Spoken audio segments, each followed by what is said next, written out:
আসসালামু আলাইকুম বন্ধুরা, কেমন আছেন? আজকের ব্লগে আপনাদের দেখাবো গ্রামের বাড়িতে যাওয়া থেকে শুরু করে সেখানকার নানা রকম কর্মব্যস্ততা এবং আবার ঢাকাতে ফিরে আসা। তো আশা করব আপনারা শুরু থেকে শেষ পর্যন্ত পুরো ব্লগটির সাথেই থাকবেন। ইনশাআল্লাহ তাআলা বলতে পারি আপনাদের অনেক ভালো লাগবে এই ব্লগটি।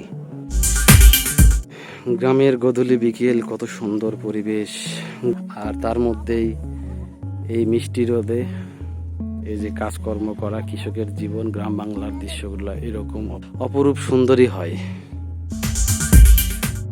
ব্যস্ত নগরীর কোলাহল ছেড়ে আজ আমরা ছুটিতে রওনা হলাম গ্রামের পথে। সাথে আছে রাফা, রাফু আর মিনা।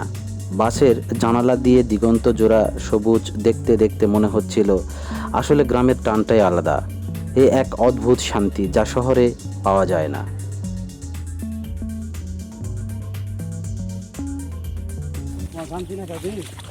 আমার ধারে যে লাল মেরা আছে, চিনা পাবো না মানে কি, লালের লাল যেটা হয় আছে সেটাই আমার ধান। হ্যাঁ, এই যে দেখেন ঢাকা থেকে এসে শুরু হয়েছে কৃষকের কাজকর্ম। মাঠে চলে আসছি সার দেওয়ার জন্য। বাড়িতে পৌঁছে ছুটলাম ধান খেতে। গ্রামের মাঠ যেন মায়ের মতো বুকে টেনে নেয়। হাতে সার, ঔষধ, কিন্তু মনটা ভরে যাচ্ছিল কচি ধানের গন্ধে। প্রকৃতির সাথে কাজ করার আনন্দ শহরের কোনো কাজের সাথে মেলে না।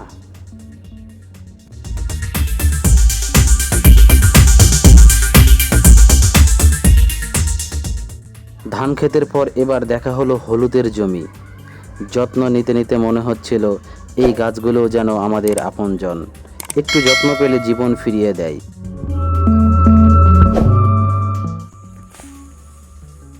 আসসালামু আলাইকুম।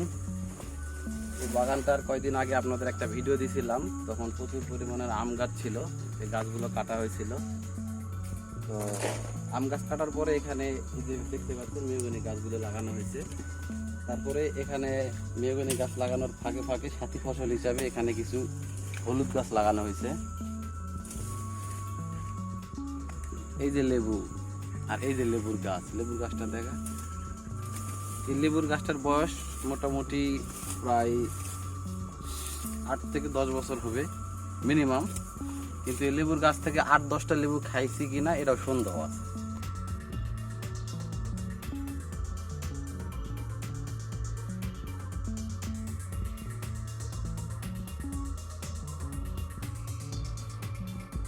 হঠাৎ করেই আকাশ ভরে গেল মেঘে, ঝরঝর করে নেমে এলো বৃষ্টি। গ্রামের মাঠে সেই বৃষ্টি ভেজা মুহূর্ত সত্যিই ভুলবার নয়। কয়েকদিন ধরে বৃষ্টিটা এমনভাবে হচ্ছে যা বলার মতো কথা না। গতকালকেও কাজ করতে পারিনি বৃষ্টির কারণে, একবেলা কাজ করছি। আর আজকেও এই যে দেখেন প্রচুর পরিমাণে বৃষ্টি, মনে হচ্ছে না যে এই বৃষ্টিটা এখন ছাড়বে। এই যে প্রচুর পরিমাণে বৃষ্টি, কাজ আজকেও মনে হয় বন্ধ করে দিতে হবে, আজকেও করতে পারবো না। তো যাক, দেখা যাক কি হয় শেষ পর্যন্ত। আমরা মূলত কাজ করছিলাম, এই যে হলুদ বাগান পরিষ্কার করছিলাম। প্রচুর পরিমাণের বৃষ্টি, বৃষ্টির ফাঁকে মাঠে বসে আমরা সবাই মিলে খাবার খেয়ে নিলাম। আহ, কি যে স্বাদ! সেই স্বাদ আজীবন মনে থাকবে। পচা সিলেক্ট প্লাস পচার কাজ করবে নাকি? এটা কি পোকার তরল? তরল তরল এটা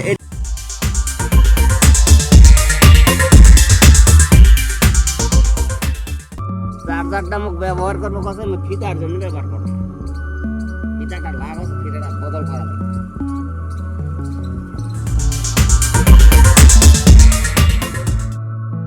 না। এই যে পণ্ডিত মামা, এই ধান ক্ষেতের পরিস্থিতিটা কি অবস্থা ছিল? গতকালকে সার দিছি। গতকালকে আকাশের অবস্থাটা প্রথমত অবস্থায় ভালো ছিল, কিন্তু তারপর হঠাৎ করে মনে হচ্ছিল যে আকাশটা খারাপ। বিকালের দিকে একটু বৃষ্টি হয়েছিল, মোটামুটি ভালো পরিমাণে বৃষ্টি হয়েছিল। কালকে ভাবছিলাম যে একটু সার দেওয়ার পর একটু ওষুধ দিব, কিন্তু সেটা আর হয়ে ওঠেনি। তো আজকে আসছি ওষুধ দেওয়ার জন্য।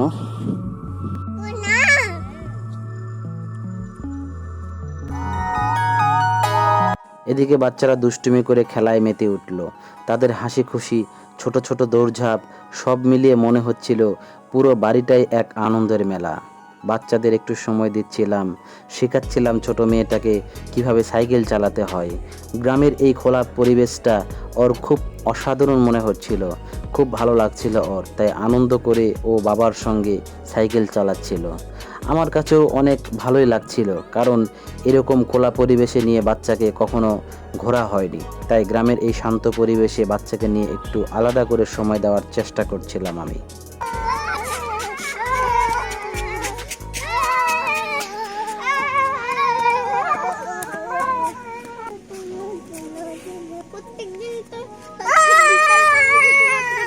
কয়েকজন সাদা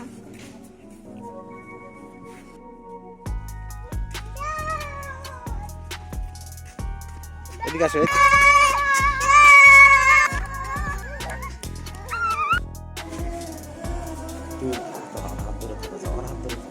এই যে দেখো কত সুন্দর মিষ্টি কুমড়া শাক, মিষ্টি কুমড়া পাতা কত সুন্দর হয়েছে।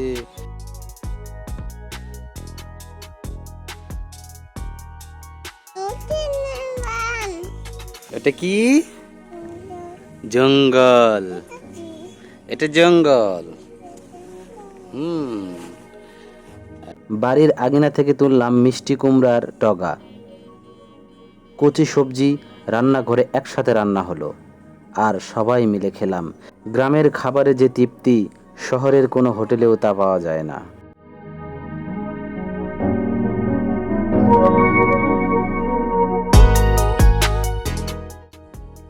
মিষ্টি কুমড়া গাছ, আর এই মিষ্টি কুমড়া গাছের ডাল দেখেন কত সুন্দর, পাতাগুলো কত সুন্দর।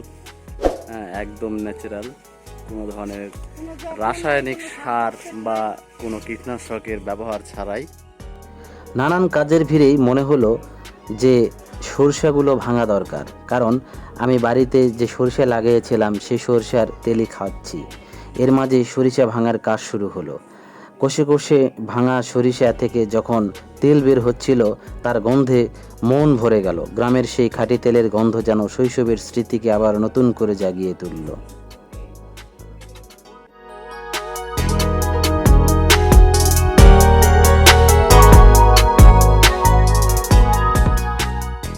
সরষে ভাঙতে আসা দেখি যে সরষে ভাঙতে ভাঙতে কারেন্ট নাই, কারেন্ট চলে গেছে। এখন এই যে দেখেন বর্তমান বসে আছি, লোডশেডিংয়ের অবস্থা, কারেন্ট চলে গেছে।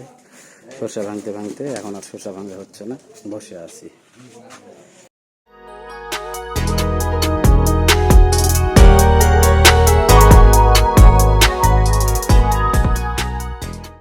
গ্রামের নানান কর্মব্যস্ততার মাঝে মনে হলো দিন শেষ হয়ে সময় ফুরিয়ে এলো, এখন রওনা দেওয়ার পালা। দিন শেষে যখন আবার ঢাকার উদ্দেশ্যে রওনা দিলাম, মনে হচ্ছিল গ্রাম ছেড়ে যাওয়া সত্যিই কষ্টের। গ্রামের মাটি, ধানের গন্ধ, হলুদের সবুজ বৃষ্টির ছোঁয়া সবই বুকের ভিতর রেখে ফিরছি শহরে। এই স্মৃতিগুলো আমাদের সাথে চিরকাল থেকে যাবে।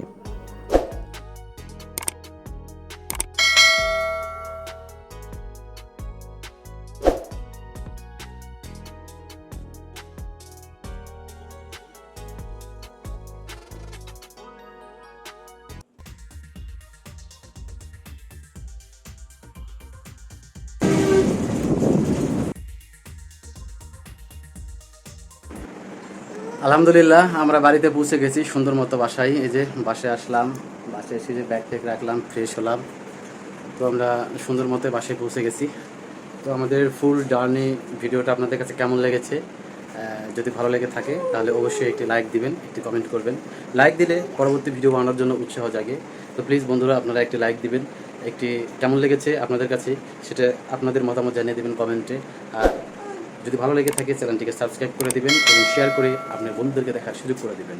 দেখা হচ্ছে পরবর্তী কোনো ভিডিওতে। সে পর্যন্ত আপনারা সকলে ভালো থাকবেন, সুস্থ থাকবেন।